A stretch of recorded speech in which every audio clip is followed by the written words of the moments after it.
What's happening, Steeler Nation? Welcome to the Steelers After Play. Week 7.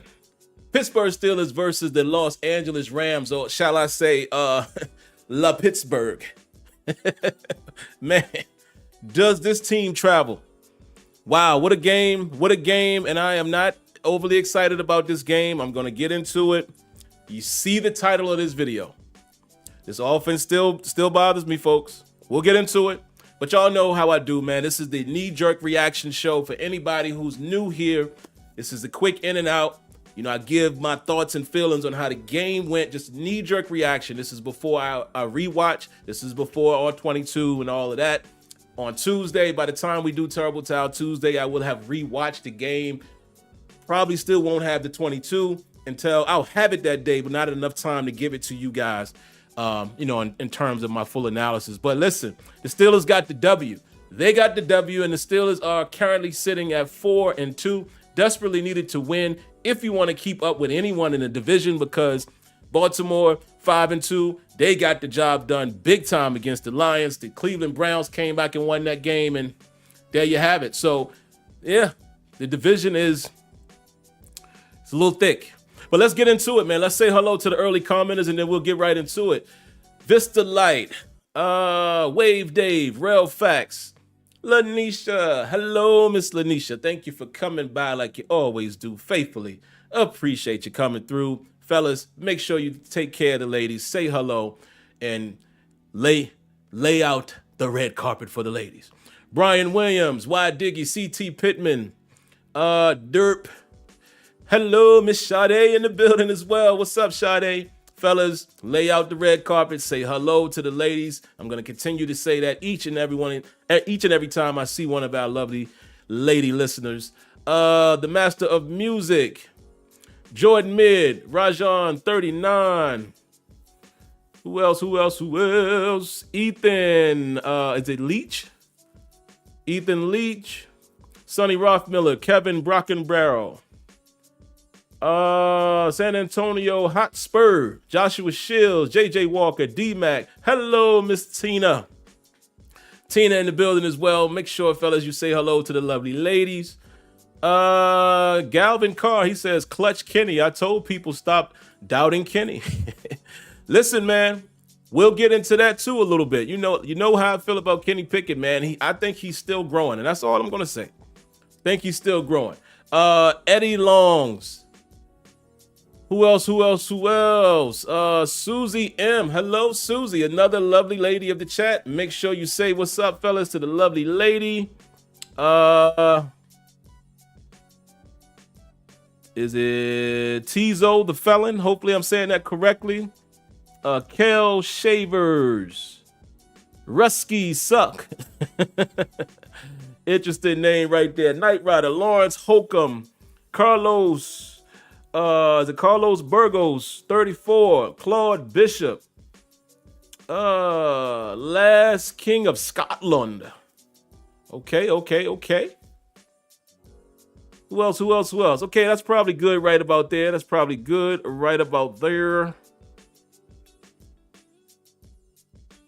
Who else? Eric Walker, and I'll read maybe one more name that pop up that I haven't read yet. One more, and then I'll dive into the action. What you guys are here for.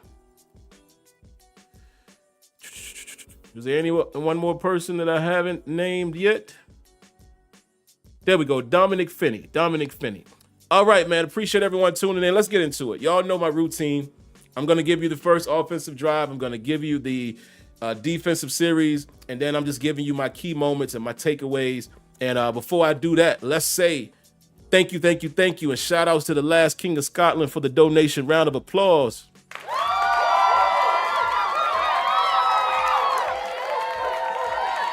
Mr. Malvo, he says I didn't name him. Sorry, I didn't see it. I'm not going to name everybody. Y'all know that. I'm just as I see it. But as you guys continue to post, and more names come up. But let's go to the Last King of Scotland. He says, did Levi get benched for James Pierre? Saul Pierre. That's a good question. I'm be honest with you. I didn't notice that. I did not notice that because I technically wasn't looking for that. So I didn't notice it in the heat of the moment. But that is a good question because, boy, am I going to talk about number 29 here in a moment. But let's get into the action, man. Let's get into the action. Let me pull up my notes here. So, Pittsburgh Steelers got the ball first. First drive, there was a check down to Najee Harris for 8 yards. Kenny Pickett then gets sacked on second down. And then Haywood releases, and Chooks was unable to pick up the block. And Steelers give up a sack there, as I just said. And then, of course, they couldn't do anything on third down. They go 3 and out.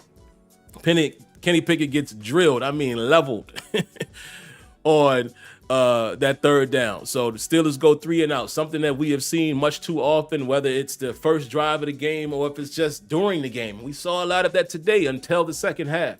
This offense, man, it really gives me... Ugh. And I put subpar punt by Presley Harvin on that particular punt. I think Harvin did his thing later in the game. First defensive series, the Rams start the drive at the 42 because of the punt. The Steelers give up 16 yards on the run. On 2nd and 10, they gave up the 16 yards. Steelers were faced with a 3rd and 14 at some point on that particular drive, and that was because of one Kevin Dotson. Kevin Dotson doing what Kevin Dotson does. I'm going to talk a little bit about Kevin Dotson a bit later. But then Larry O ends the drive with a sack, so shout-outs to big Larry O, man. Been a little bit quiet the last few games. Semi-effective, but he gets himself another sack. We've seen him get a sack in, can't remember which game it was. I don't think it was the Ravens game, but I think Larry might have like 2 or 3 sacks on the season. So that was a huge moment to get the sack. The Steelers kind of match the intensity of the Rams defense. We getting their offense off the field early as well. So then just going to get into key moments here. I notated here, man, Najee bouncing the run on the outside on a 2nd and short. I think that was the second drive. Forced the Steelers into a 3rd and 9. And I wrote here, the Steelers were moving on that drive early. We were moving that ball and could have been a missed opportunity there because, again, once we got into the 3rd and 9, we couldn't get off, we got off the field. We couldn't convert. But I feel like Najee sometimes will bounce it outside too much. We've seen that so far in his Steelers career. When he hits it in between the tackles, he can make moves. He does his thing. He was running very hard today, so I want to give him a shout-out. I want to shout out Najee Harris. But there are times when Najee will bounce it outside, and that's just not his game. Let me just say that. I understand the instinct as a runner, but it's not Najee's game, man. Najee's strong suit is not going to be bouncing it to the outside. He just doesn't, have the wiggle or the speed to sometimes beat guys to the edge. And it just is what it is. So sometimes I would like to see Najee acknowledge that. And when there's really nothing there, just turn it up and go north and south. So I wrote that as a key moment. Another key moment, the Rams start their second drive on the 6-yard line in the drive, and they drove downfield. They drove downfield. Remember, they started on the 6-yard line. And what coverage were we playing? Remember that first long play to Puka Nacua, who, my goodness, had a field day today. Remember that first long kind of, and it wasn't even a long pass. It was a quick catch and long run.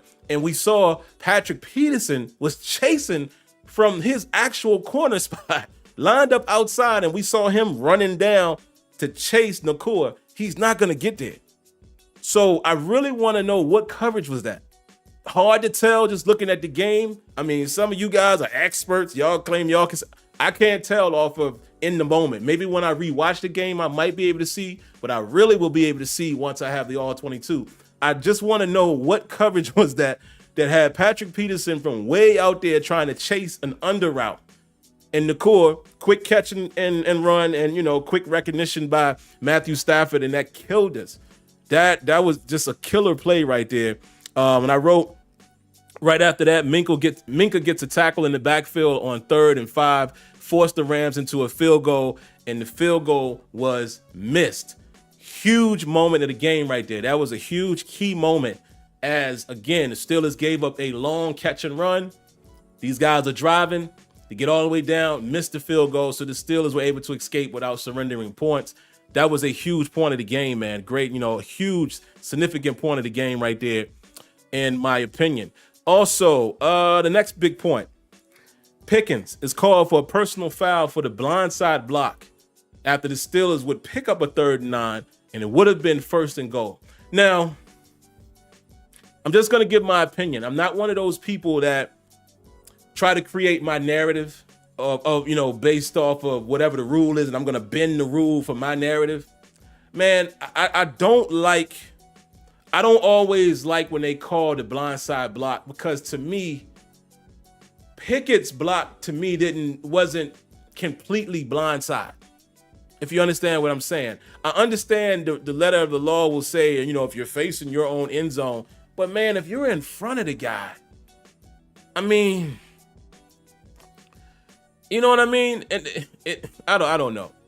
Again, like it's just my opinion. I don't want to be biased because it was called against us, but I see this happen too often in the NFL, where to me it's a clean block. Now, if a guy is clearly launching himself, like you can see that he's getting ahead of speed and wham, like the old Hines Ward blocks. Yeah, but I don't think that particular block, just by looking at it, should be called as a personal foul. And I'm going to pause for a moment. I want to get you guys' opinion. Everyone who's watching, what do you guys think about that block?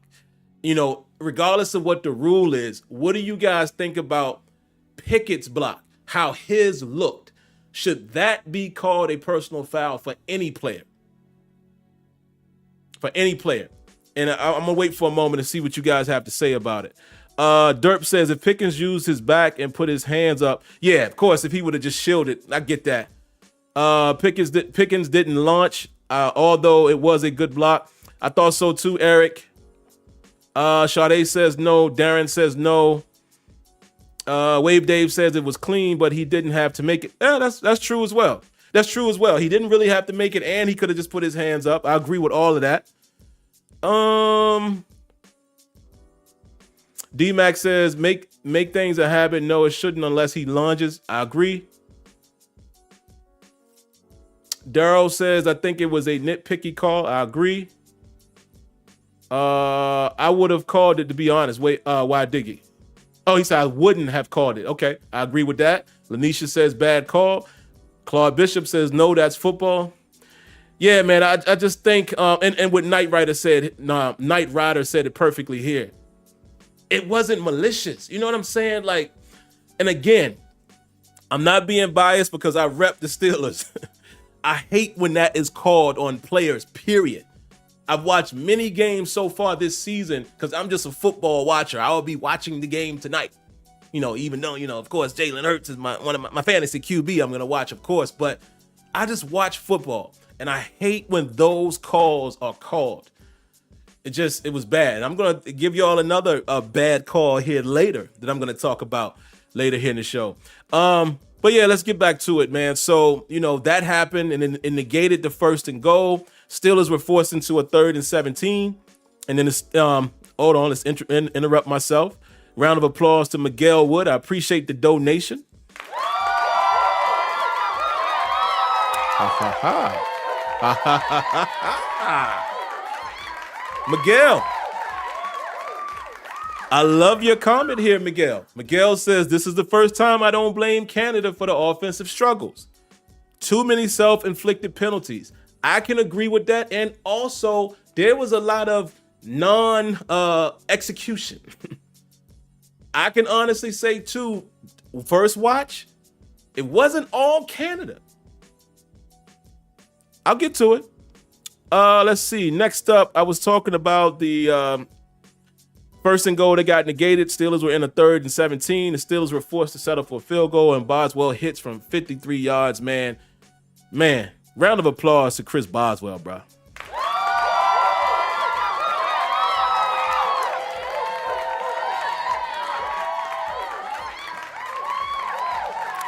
Boswell has been rock solid so far this year. Phenomenal. Next big moment, the Rams were able to score right before the half. Stafford scrambles and throws the ball deep into the end zone, and Atwell scores in front of number 29.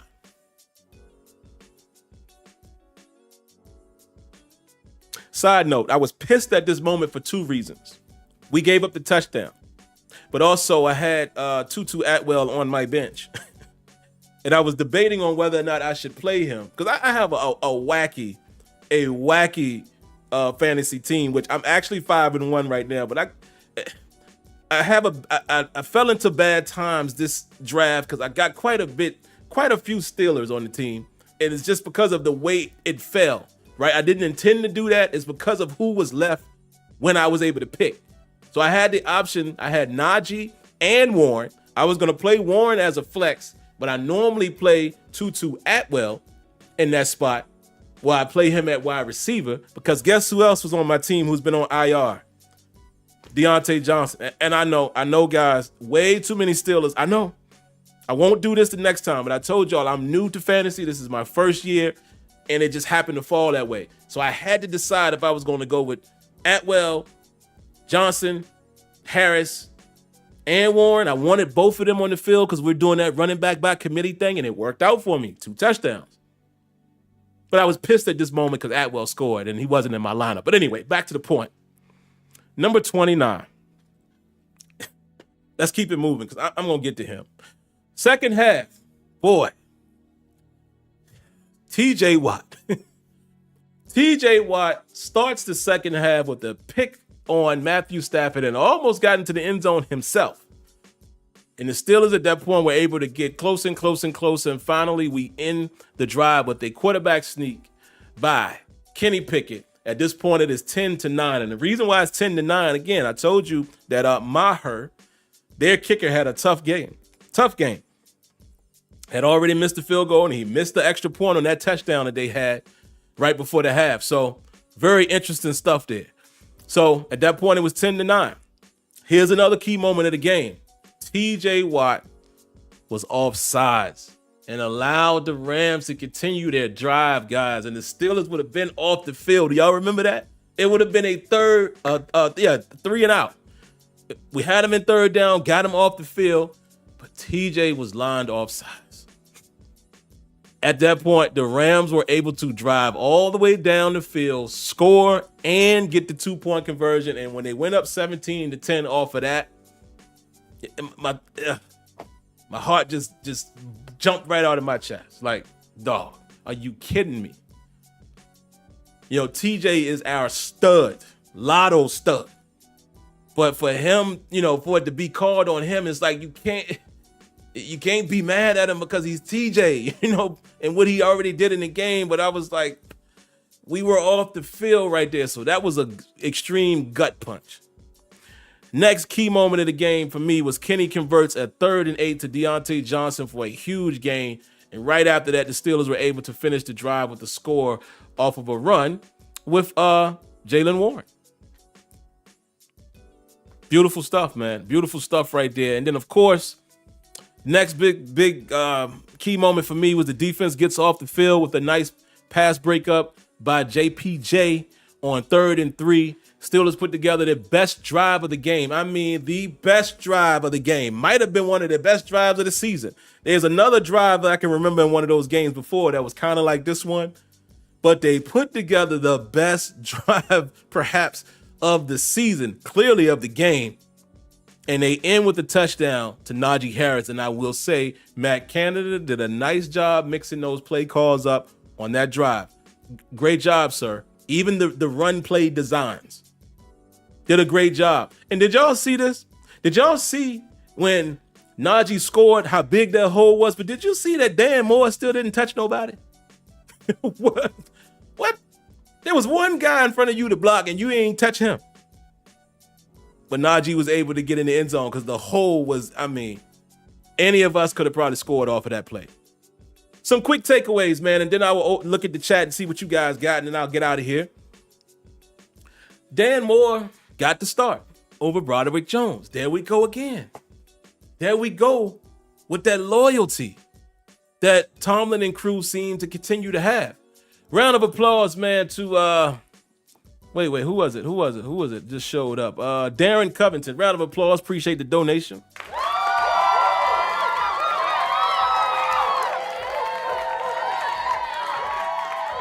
M. Marcus says there was a bad call on TJ. Oh, okay. Then Darren is saying the same thing. Darren says, was he offsides? Didn't see a good angle. Yeah, M. Marcus is saying that he wasn't. And I didn't get a chance to see it either, man. Apparently, they're saying his helmet was in the neutral zone, but I'm like, we're talking about fractions of inches. I don't know, man. I don't know if we ever will know. I don't know if we'll ever know. But yeah, appreciate that donation there. And again, oh well, Leonard Dodd says Dan Moore did his thing. Okay, well, see, let me say this. It's not about what Dan Moore did or didn't do. I just feel like off of the momentum that Broderick Jones created for himself in that Ravens game, I might have just stuck with the #1 draft pick.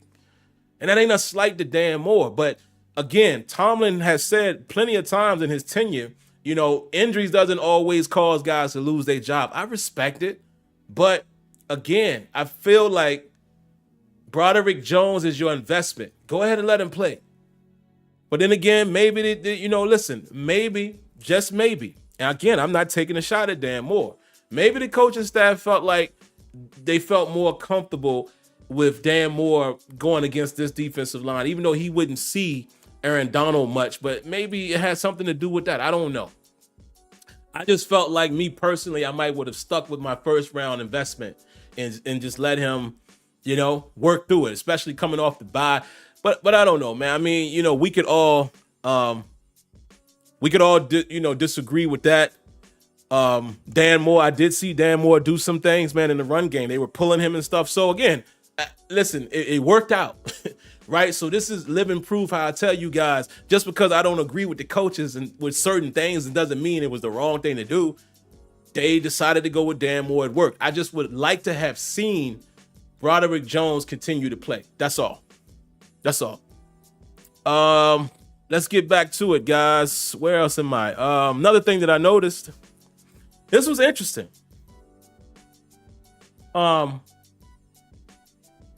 Before I get to my next point, we know Broderick Jones didn't start, but Joey Porter Jr. did. Y'all notice that? Even in base, Joey Porter Jr. was pretty much the starter at corner. If you are standing on the defense, he was starting at left corner. And Peterson was playing the right corner, I believe.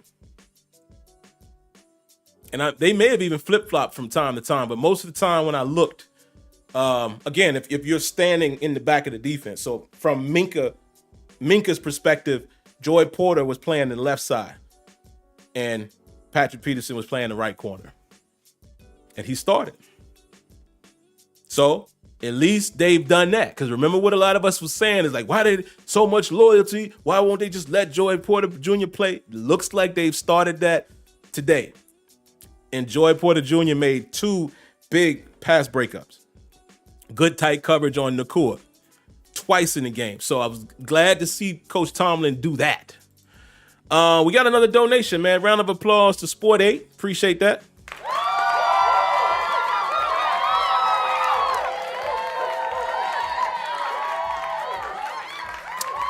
He says, TJ Watt is different.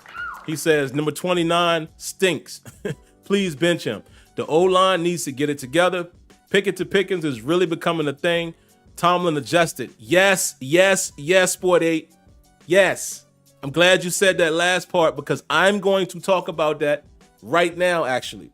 So what my next point was going to be that I wrote down here, what was interesting, if you were still watching at halftime and as they started the halftime, Pam Oliver said that she talked to Mike Tomlin about the offensive struggles. And he said, and I quote, that they were seeing some pressure that they didn't expect. We will adjust. Well, I'm here to tell you folks, again, just off of the game time watch, I'll look again and be a little more specific once I rewatch the game. And especially with the All-22, it looks like Mike Tomlin and Matt Canada and whoever else made some adjustments because boy, was they getting to us early in that game with their pressure packages.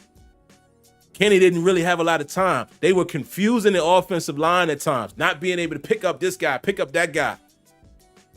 And it was interesting to hear Tomlin say that, and Pam Oliver reported, and he said, we will adjust. So you know what I was doing? I was looking like this. I want to see this adjustment. Because that's one thing that us all have blamed our team for is not making adjustments. Looks like they made some type of adjustments. I can't speak clearly to what they were because I'm not going to be one of those fake people and say, oh yeah, I saw. No, I can't tell you what they were on first watch. I might be able to give you more information once I actually watch the game again at my own pace and rewind stuff and then watch the all 22. But shout outs to them for making some type of adjustment, because we absolutely start slowing down their pressure. Next thing I wanted to write, man, the Steelers offense. Listen, man, I'm just talking about the first quarter. That's why I put this in the title of the video. Has anybody seen their offense? And I wrote that title going into the second half. I'm sick of this. Let me just say this clearly. Coach T, because you're the head man and everybody always says I need to blame you. Coach T, Matt Canada, Pat Meyer, Mike Sullivan, whoever else has a hand in this thing. Why does it take our offense so long to get going? Why can't we establish a rhythm early? Even giving some credit to the opposing defense. Maybe the first drive or so is not so good. Maybe the second. But by the third drive, can we get some sustainability? This offense just seems to hit a brick wall so often, so early. Why? Somebody's got to figure this out. It's bad. I'm tired of seeing this team having such little bit of yards. I'm tired of continuing the trend of being the team who can't produce 400 yards total on offense. This is embarrassing. And you can't continue to win like this. You can't. So they won today. They scored 24 points. You cannot continue to win the way they did today. Because you know how they got 7 of those 24 points? Their defensive player, TJ Watt, who played the zone better than number 29. And I'm just speaking in generalities here, just being general. But did y'all see how TJ Watt read that pass? Did y'all see that? I'm gonna pause for a moment and see who comments. Did y'all see how TJ Watt read the crosser in his zone? Jumped it. He jumped the route. Your best pass rusher played outstanding lurk defense in the zone. Bruh. Dog, TJ looked like he was, I don't even know what to call it. Man, he killed that. He's that guy. Beautifully. That man broke on that thing. Listen, there's no way Stafford thought he was going to get there. He was already in motion. That's what I'm talking about when I say certain guys in our secondary don't locate the ball or play their zone coverage the way they should. I'm not asking guys to make every play, but I'm asking guys to look competent. Show me your diagnosis. Sometimes the offensive opposing quarterback is going to beat you. Yes, nobody can cover every spot of the zone, but let me at least see your thought process. TJ Watt, dog, better than 29. But you can't win like that. You can't win thinking this defense gonna produce stuff like that every week. What happened when we played them real offenses? And I will say the Rams got a high-powered offense, but I'm just saying, bro. What happens when we play an offense that one more guy can get off more than just Nakua? It's another guy and another guy. We've seen it. We've seen what happens this year when we play, where there's multiple guys, like a Brandon Ayuk and Christian McCaffrey. You know what I'm saying? You can't win games like that, man. We have to be an offense that can produce 20 plus points, most of the time. Sometimes you're going to run into a defense that just shuts you down. Look at last week, right? Did anybody think that the Browns were going to be able to beat the Niners, even though I know the Browns lost a few players in the game? The Niners lost a few of their key guys in the game. That's football. Did anybody think that the Jets was going to shut out, really shut down that offense of the Eagles? It's football. So sometimes you're going to run into matchups that your offense just can't quite get going, like today. Steelers did that to the Rams, but it seems like our offense is every week. They got to get better, man. They just got to get better. All right, let me hurry it up, man. Steelers ran a few plays from under the center today. Notice that. You know, that's something that and my guys over at Steelers Depot talk about a lot is it's like anemic. Like they will not run plays from under the center with Kenny under the center. They ran some today. I fully agree with Dave Bryan. You guys have heard me say this plenty of times publicly. The one thing that I always liked about Kyle Shanahan's offense is how they give you the same look and run multiple things off of it. I would love our offense to do that. And like Dave Bryan said, maybe if you get under center, you can start doing that where a defense can't really key on what you're doing. So let's continue that trend, Mr. Canada. Number 29 and Pat Pete are liabilities in coverage. Let me tell y'all the reason why I haven't taken Patrick Peterson's name away from him. He's 33 years old. This man told us in the offseason when he was signed, he can't run the way he used to. He's there to be a veteran and give us solid play in areas where he can. So I'm not even going to disrespect him and take his name away because we knew what we were getting coming in. But number 29, that is your name now, buddy. I've been telling y'all for weeks that I was sick of this dude. Even remember the game when he got the 2 interceptions. Do y'all remember me saying, yeah, he got 2 picks, but I don't like him when the ball is in the air? Have I not been saying that? Most of my guys and gals have been rocking from early in this season. Y'all know I've been saying that. Now he's showing y'all. Now we're all seeing it. 29, man. Bruh. I understand Matthew Stafford scrambled out and he found 2-2, but what were you doing? You just completely lost him. You like this. And then when the ball finally gets there, you in the end zone. 2-2 ain't even in the end zone yet. Like, how you get all the way back there?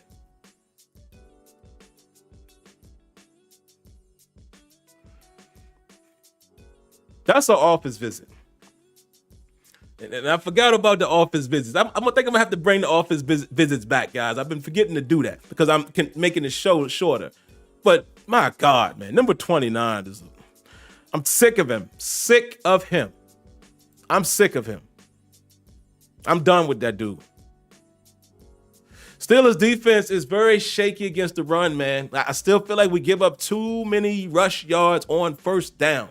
We had some plays today where we were stuffing the run. I think we got it under control better in the second half. But y'all know what I'm talking about. We still give up too many yards at times. And again, you credit the offense of the other team, but I'm tired of us giving up 7, 8, 9, 10, 16 yards often. Got to tighten that up a little bit. And the last thing I would say, man, shout outs to Joey Porter Jr. Round of applause.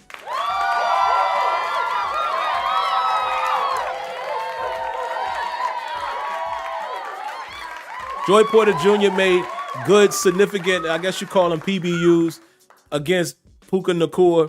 2 key moments in the game. Both of them, if I'm not mistaken, on third down. Critical, crucial plays. And Joey Porter Jr., hold on. It ain't all rosy. How you let that man run you over like that? Dog, you looking like you. How you afraid of contact at your size? JPJ is another office visit. You know who your dad is? Do you know who your daddy is? The short version, not even your. Do you know who your daddy is? How are you afraid of contact? Come on, brother. Come on. But you played well today. But dog, come on, man. Come on. Do you know who your daddy is? That's all I'm going to say. All right, so as far as some other quick topics, man, where we at? 35 minutes. All right, man, I got to get up out of here. Listen. Penalties. Let me count them for you. Connor Hayward in the first quarter, a holding. Holding by Jalen Warren. Was 11-yard loss. Steelers were on the fringe of red zone at that point. Pickens called for a personal foul.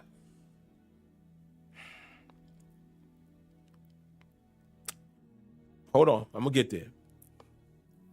Sullivan called for holding on Cooper Kupp. Intentional grounding by Kenny Pickett. Offsides by TJ Watt. Some of y'all are saying it was a bad call. Holding on Chooks in the third. Backs the Steelers up to a 2nd and 12 where we were at 2nd and 2. Highsmith offsides in the third quarter. It was a 3rd and 7 and made it a third. It was a 3rd and 12, made it a 3rd and 7 for the Rams. Pickens called again for another taunting. At all. Deontay Johnson was not going to let him be the only one to do it. Deontay. Come on, DJ. Deontay, you get called for taunting as well on a penalty by Akello Witherspoon. You get called for taunting, so they offset.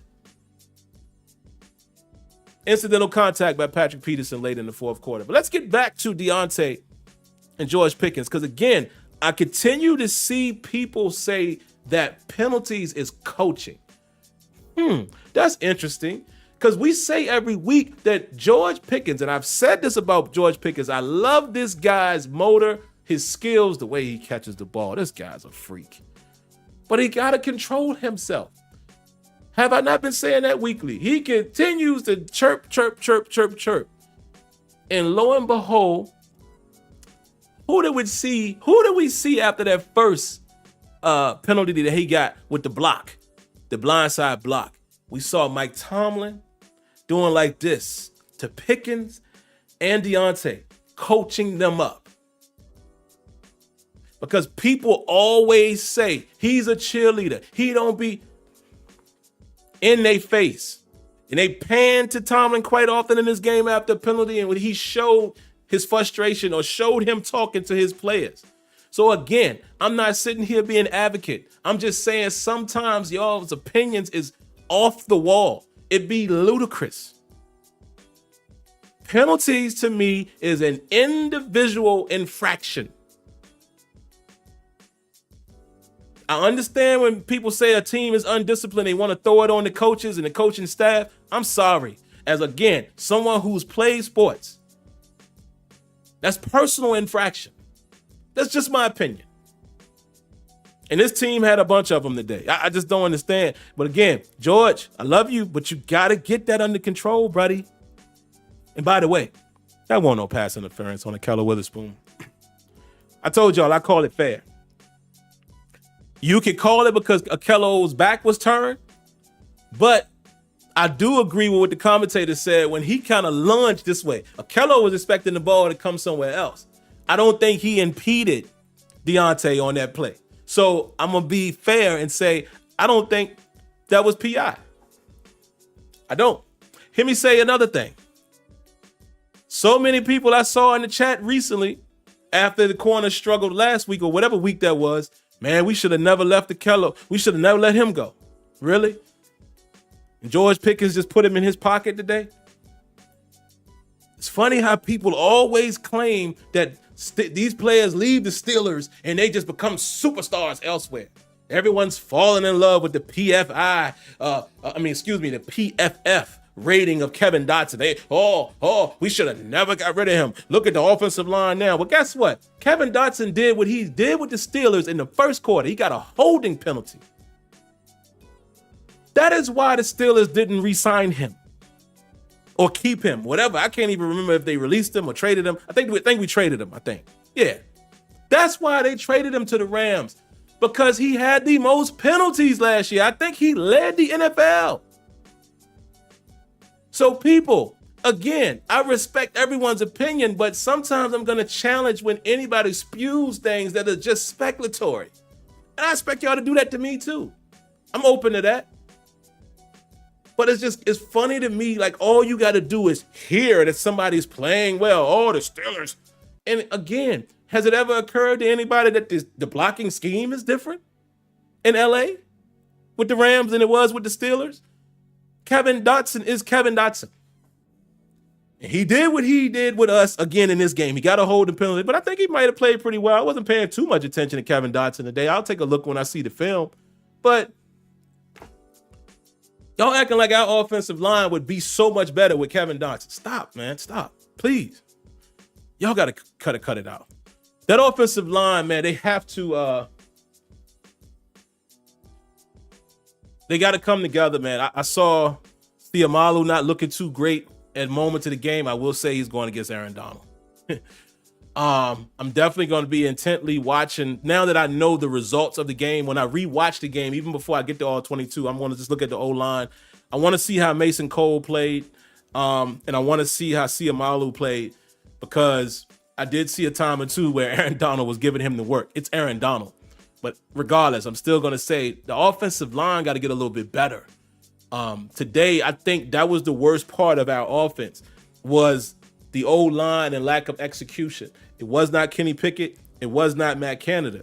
Now, are you going to say that either one of them were perfect? Maybe not, but I just don't think it was those two gentlemen who were the reason why the offense struggled. Kenny Pickett, once again, made some clutch throws in this game. Showed a little clutch gene late in the game. Like I said, some of y'all hate Kenny Pickett. Some of y'all say this dude ain't the guy. Fine. My opinion, I'm always going to tell you guys my opinion. I think Kenny Pickett is still growing. We will see what his ceiling is. We'll see. But that's all I got, man. What else y'all got? I'll take a few comments. I didn't mean to go this long. It's already 42 minutes, but let's see what y'all got. Gavin Carr says Weatherspoon is still the same player. Absolutely. Afro Thunder says nobody really looks good against Aaron Donald. Exactly. So I'm not going to beat him up yet until I can watch the game, man, again. Somebody says Kenny is the new Eli. I hope so. I hope he is. You know why? Can anybody tell me why I hope Kenny Pickett is the new Eli? First person that can answer it gets a free cookie. I hope he is the new Eli.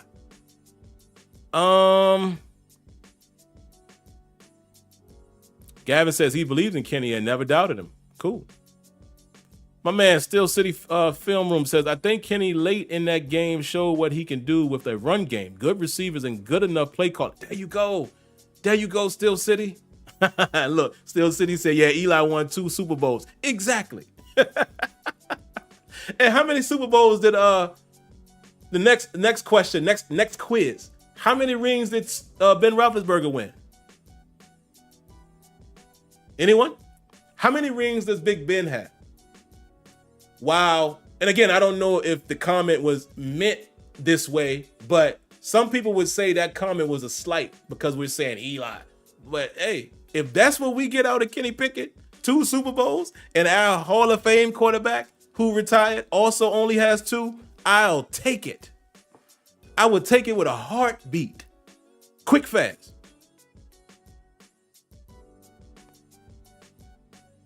Edward James said Ben should have had 3. Should have don't count, but I feel you. I'm just saying. Oh, this is a good one. Shout out to my man Relfax. He says, Sim, it's funny you say we can't keep winning this way, but yet we keep winning this way. I'm gonna keep saying it because guess what? I said it last year too.